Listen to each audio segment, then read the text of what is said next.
أعوذ بالله من الشيطان الرجيم بسم الله الرحمن الرحيم فكيف إذا جمعناهم ليوم لا ريب فيه ووفيت كل نفس ما كسبت وهم لا يظلمون فکیفا سو کیا حالت ہوگی. یہ طرز ہے استفہام کا، سوال پوچھنے کا، لیکن حقیقت میں اس دن کی ہولناکیوں کا ذکر ہے. فکیف اذا جمعناہم، کیا حال ہوگا جس دن ہم انہیں جمع کر لیں. لیومن، اس دن میں لا ریب فیہ، کوئی شک نہیں ہے جس دن میں. جب ہم ان کو جمع کریں گے تو پھر وہ دن میں کیسا ہوگا معاملہ ان کے ساتھ. وَوُفِّيَتْ كُلُّ نَفْسٍ، اور ہر ایک جی کو پورا پورا دے دیا جائے گا. مَا کسبت، جو کچھ کہ اس نے کیا تھا وہ اپنا کیا پورے کا پورا پالے گا. وَهُمْ لَا يُظْلَمُونَ، اور ان کا کوئی حق باقی نہیں رہے گا. فَكَيْفَ إِذَا جَمَعْنَاهُمْ، اس دن کیا ہوگا جس دن ہم سب کو جمع کر لیں گے. جو جھوٹ بولتے تھے ان کو بھی، اور جو جھوٹ سن سن کے خوش ہوتے رہتے تھے ان کو بھی، سب کو جمع کر کے ہم اس دن پوچھیں گے کہ ہاں بھئی اب سناؤ چند دن کی بات کیا ہوئی کہ چند دن جہنم میں رہیں گے اور باقی سب چھٹی ہو گئی. اللہ کے ہاں معاملہ ایسا نہیں. اسی لیے حضور اقدس صلی اللہ علیہ وسلم کی شفاعت میں بھی کتنے ہی ایسے ہوں گے جن کے لیے رسول اللہ صلی اللہ علیہ وسلم کہیں گے کہ اصحابی اصحابی، یہ میرے دوست آ گئے، یہ میرے اچھے لوگ یعنی دوست آ گئے، اور فرشتے مار کر انہیں حوض کوثر سے ہٹا دیں گے.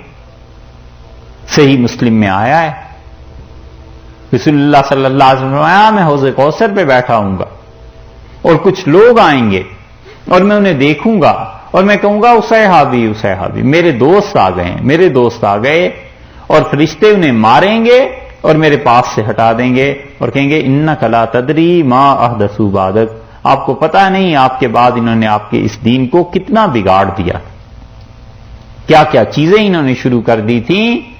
تو شفاعت کا مستحق جنہیں گویا رسول اللہ صلی اللہ علیہ وسلم بھی قیامت میں سمجھتے ہیں، انہوں نے بتا دیا ایسے مار کے ہٹا دیے جائیں گے. تو حضرت صلی اللہ علیہ وسلم جنہیں سمجھتے تھے ان کی پوچھ نہیں ہے وہاں. باقی امت میں جو اتنے بنے پھرتے ہیں نا کہ بس شفاعت ہو جائے گی اور ہمیں تو کوئی پوچھے گا نہیں اور نہیں ہوگا، یہ پتہ اس دن چلے گا. اسی لیے حضرت ابو ہریرہ رضی اللہ عنہ نے فرمایا کہ ہم دو دوست بیٹھے ہوئے تھے تو رسول اللہ صلی اللہ علیہ وسلم نے فرمایا تم میں سے ایک میری نبوت میں شرک کرے گا اور وہ جہنمی ہوگا. بس یہ فرمایا حضرت صلی اللہ علیہ وسلم نے. اور شرک فی النبوت کی اصطلاح یہ وہاں آئی ہے، اسد الغابہ میں ابن عبد البر نے اس کو نقل کیا ہے. اور یہی شرک فی النبوت کی اصطلاح پھر بعد میں حضرت اسماعیل شہید رحمت اللہ علیہ وغیرہ جو استعمال کرتے ہیں، اس کی اصل وہاں ہے. اور حضرت ابو ہریرہ رضی اللہ عنہ کہتے ہیں مجھے برابر کھٹکارا اور میرے لیے اتنی پریشانی تھی کہ اللہ جانے کون ہے، یا میں ہوں یا یہ ہے.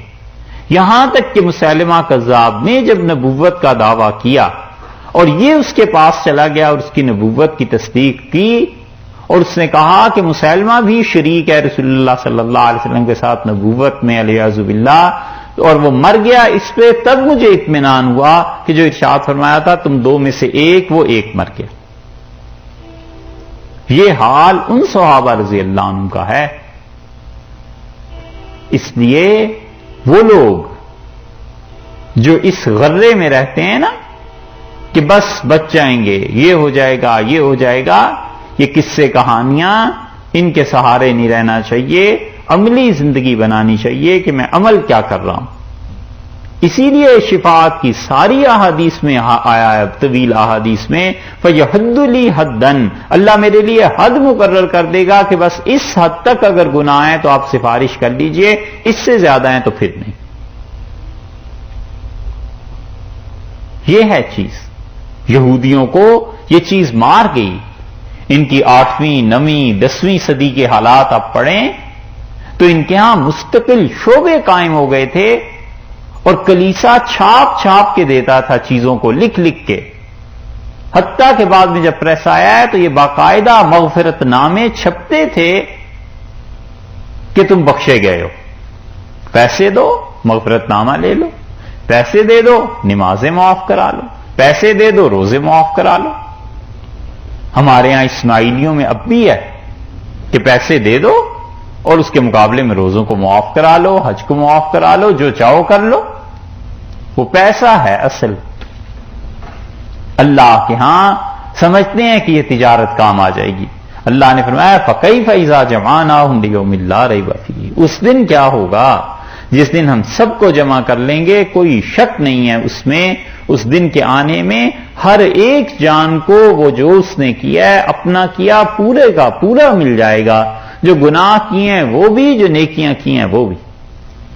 اسی لیے رسول اللہ صلی اللہ علیہ وسلم نے فرمایا اللہ نے مجھے میری امت کے اعمال دکھائے، ایک ایک چیز، حتیٰ کہ ایک آدمی نے مسجد سے تنکا اٹھا کر باہر پھینک دیا تھا کہ اللہ کا گھر گندا نہ ہو، اللہ کا گھر خراب نہ ہو، مجھے اس کا ثواب بھی دکھایا گیا کہ یہ آپ کی امتی کا فعل ہے معراج۔